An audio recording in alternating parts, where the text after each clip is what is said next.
ನಮಸ್ಕಾರ, ನೀವು ನೋಡುತ್ತಿರುವುದು ರಾಯಚೂರು ನ್ಯೂಸ್ 007ಗೆ ಸ್ವಾಗತ.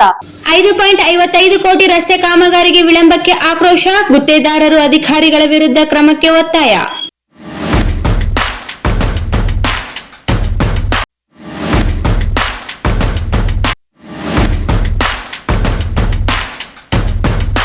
ದೇವದುರ್ಗ ತಾಲೂಕಿನ ಗಬ್ಬೂರು ಹೋಬಳಿಯ ಹೊನ್ನಟಗಿ ಗ್ರಾಮದಿಂದ ಮದರ್ಕಲ್ ಗ್ರಾಮದವರೆಗೆ ನಡೆಯುತ್ತಿರುವ ರಸ್ತೆ ಸುಧಾರಣೆ ಹಾಗೂ ಡಾಂಬರೀಕರಣ ಕಾಮಗಾರಿ ವಿಳಂಬವಾಗಿರುವುದಕ್ಕೆ ಪ್ರಗತಿಪರ ಸಂಘಟನೆಗಳ ಒಕ್ಕೂಟ ತೀವ್ರ ಆಕ್ರೋಶ ವ್ಯಕ್ತಪಡಿಸಿದೆ.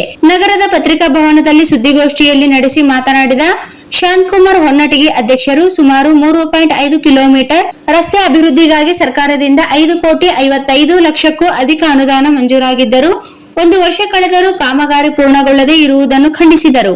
ಮುಂಗಾರು ಮಳೆ ಆರಂಭಗೊಂಡಿರುವ ಹಿನ್ನೆಲೆಯಲ್ಲಿ ರಸ್ತೆ ಸಂಪೂರ್ಣ ಹದಗೆಟ್ಟು ತಗ್ಗು ಗುಂಡಿಗಳಿಂದ ಸಾರ್ವಜನಿಕರು ಸಂಕಷ್ಟ ಅನುಭವಿಸುತ್ತಿದ್ದಾರೆ. ಇದೇ ರಸ್ತೆಯಲ್ಲಿ ನಿರಂತರ ಮರಳು ಸಾಗಣೆ ವಾಹನಗಳ ಸಂಚಾರದಿಂದ ರಸ್ತೆ ಮತ್ತಷ್ಟು ಹಾಳಾಗುತ್ತಿದೆ ಎಂದು ಆರೋಪಿಸಿದರು. ಶಾಲೆಗಳು ಆರಂಭಗೊಂಡಿರುವ ಹಿನ್ನೆಲೆ ಶಾಲಾ ಮಕ್ಕಳು, ಗರ್ಭಿಣಿ ಮಹಿಳೆಯರು, ಕೂಲಿ ಕಾರ್ಮಿಕರು ಸೇರಿದಂತೆ ಗ್ರಾಮೀಣ ವಿಭಾಗದ ಜನರು ಇದೇ ರಸ್ತೆಯಲ್ಲಿ ಸಂಚಾರ ಮಾಡಬೇಕಾದ ಅನಿವಾರ್ಯತೆ ಎದುರಾಗಿದೆ. ರಸ್ತೆಯ ಮೇಲೆ ಕಂಕರು ಹಾಗೂ ಜಲ್ಲಿಗಳನ್ನು ಹಾಕಿ ಕಾಮಗಾರಿ ಅರ್ಧದಲ್ಲೇ ಬಿಟ್ಟಿರುವುದರಿಂದ ಜನರು ಭಯಭೀತರಾಗಿ ಓಡಾಡುವ ಸ್ಥಿತಿ ನಿರ್ಮಾಣವಾಗಿದೆ ಎಂದು ಹೇಳಿದರು.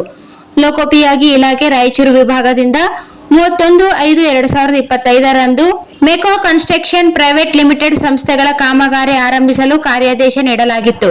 ಕಾಮಗಾರಿಯು ಒಟ್ಟು ಮೊತ್ತ 5,55,01,418 ಎಂದು ದಾಖಲೆಗಳಲ್ಲಿ ಉಲ್ಲೇಖಿಸಲಾಗಿದೆ.